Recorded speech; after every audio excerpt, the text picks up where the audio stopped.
Why is it called a go bag? Well, for us, we like to focus on 3 different types of bags.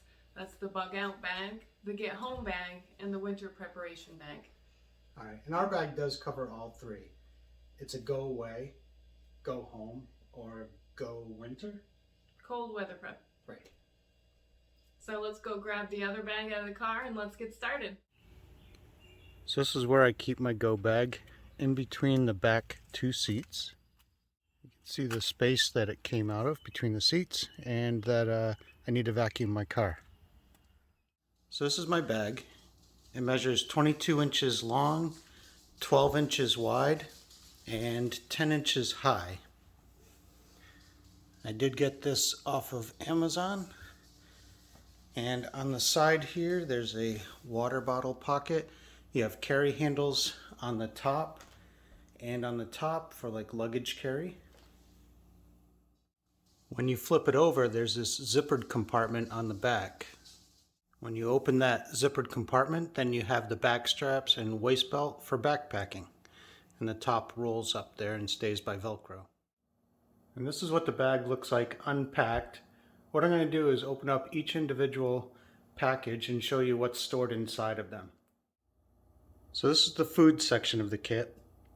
We have Mountain House dehydrated food packages. Just add boiling water and you have a meal. Instant coffee. I don't think I have enough of those. Food bars. Jif peanut butter. And beef jerky. What I'm trying to do is get a healthy mix of protein, carbs, and fat in here. That is the cooking pot. It's a bit big and heavy. I'd like to replace that someday with a titanium pot, just a little bit smaller. That is the handle for the pots, goes in the side. That is a collapsible mug for the coffee. A bandana just to have a clean surface, maybe that I want to work on, or to help clean up afterwards. The spork, which you can see I've bent just so that it fits inside the pot. And a little cleanup sponge. Also, this is a fold-up stove. I'll show you from the side here. I opened one side, and the idea is you open both sides, put one tablet in there, set it on fire, and that would be your cooking stove. For water, we keep bottled water in the car. I do not keep it in the kit because I worry about it freezing in the winter. So we just make sure we have bottles in there and we would grab them when we go. To replace it, we have the Ketodyne water filter. There is a filter neck inside of there. You fill the container with water and it filters coming out. And then water purification tablets. For shelter, I have 2 SOL escape bivvies. They can be used as a sleeping bag or as a shelter, and paracord. For my fire kit, I keep everything inside this Ziploc bag, and you can see I transitioned everything from this old style of the press seal over to the slide lock. And the reason for that is a recent backpacking trip I did where it was 19 degrees outside, and when I opened this bag and a couple others, they just ripped instead of opening. So I decided I'm going to put everything in the sliders instead, with the exception of this because this is cotton balls full of petroleum jelly. It's a little messy, so I'm going to leave it in there for now. So we have hand warmers, foot warmers, a couple of those, a lighter, little tinder blocks, and a magnesium rod, magnesium fire starter, and that is a jigsaw blade used as a striker and to scrape away the magnesium. The one thing missing from this kit is my stormproof matches, and that's because I'm picking up a new package of those. When they come in, I'll add it to this kit, put it all back in the bag. So this is the first aid kit unpackaged, and first off, I just want to say this would be considered a hiker's first aid kit. It is not a battle trauma pouch. So I don't have tourniquets in here, I don't have chest seals, some of the stuff that you would find on a battle belt or in your other bags, but this is just a hiker's kit. So what I carry in here is some pads, gauze pads, ABD pads, smaller pads, assorted band-aids, different size, tick removal key, gloves, some antiseptic hand wipes, alcohol prep pads, bear aspirin and Advil, poison ivy, oak and sumac cleaner, burn cream, very important when you're out hiking, camping, you should have some of that on you, lip balm, antibiotic ointment. These are moleskin pads in case you start developing blisters on your feet. One thing I couldn't get away from, rolled gauze. I definitely have to have that on me. Injuries I've treated in the past on others always needed that, so I make sure I have that and the cloth tape to hold it on. Insect protection cream, sting relief cream, and a space blanket. And it's all held again in a Ziploc bag.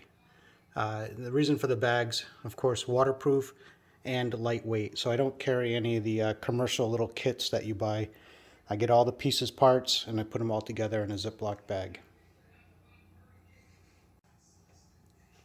For personal hygiene, a toothbrush, toothpaste, a comb, some camp towels. This is sun and bug spray, deodorant, which is really just a luxury item, but shampoo, and then Kleenex wipes, and it's all kept inside that Ziploc bag. You may notice one of the things I don't have in here is wet wipes, which initially I thought was a great idea. Again, we live in New England, and when you go outside and it's freezing outside, your bag of wet wipes turns into a solid brick of ice. Likewise, in the summer, if you leave it in your bag too long, it becomes a dried out package of towels. So I just use Kleenex, and you can wet them with water to clean up with. For lighting, we have many sources. Just a regular little flashlight. On my compass here, kind of a dual purpose. It has a light built into it as well. A little hand crank radio / flashlight on top, and a bright stick. Also, instead of using a headlamp, got a little dual purpose out of this baseball hat with the solar charger and the lights built in underneath. So that's pretty handy. You should have a hands-free lighting device, and that works great. And then also the phone, of course, if it's still charged, has its flashlight on it. For comm and nav, I have maps of our general area here in New England and surrounding area. Compass. This is a hand crank radio, and it's solar powered as well for recharging. AM, FM, and weather. And on the back here, you would pull that black tab down and you can recharge your cell phone with the internal battery. And those are the adapter plugs we would need for our devices. And I just tie them onto the string so that they stay there. They're always with it. And binoculars, look over the horizon, see where you're going. And that is it. Of course, the cell phone, I have some apps built into it for navigation as well. For cutting, we have the Gerber dime multi-tool, and that has every tool you could need in it. Really like that device. Knife sharpener, you have the rods and the sharpening tips there. For round lumber, under like 4 inches or something, that's a hand saw. The Gerber knife. That's a knife.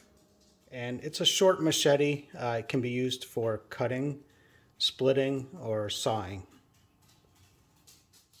Just some other quick utility items in here. We have little respirators. If you're in an ashy, smoky environment. Hearing protection, a little sewing kit for repairs, can opener, and for our little dogs, we have 2 leashes with the collars on them. Alright, these are the items in the clothing bag. Up at the top, we have wool socks, 1 pair of underwear, a long sleeve shirt, short sleeve, a pair of shorts that can be used for swimming as well, long pants, which these are joggers, a rain suit, jacket and pants, a ski mask, and winter gloves. One of the things I did with this is I put dryer sheets, there's 2 of them, in between the clothes. When they're packed up in these bags, these are dry bags that you roll it up into.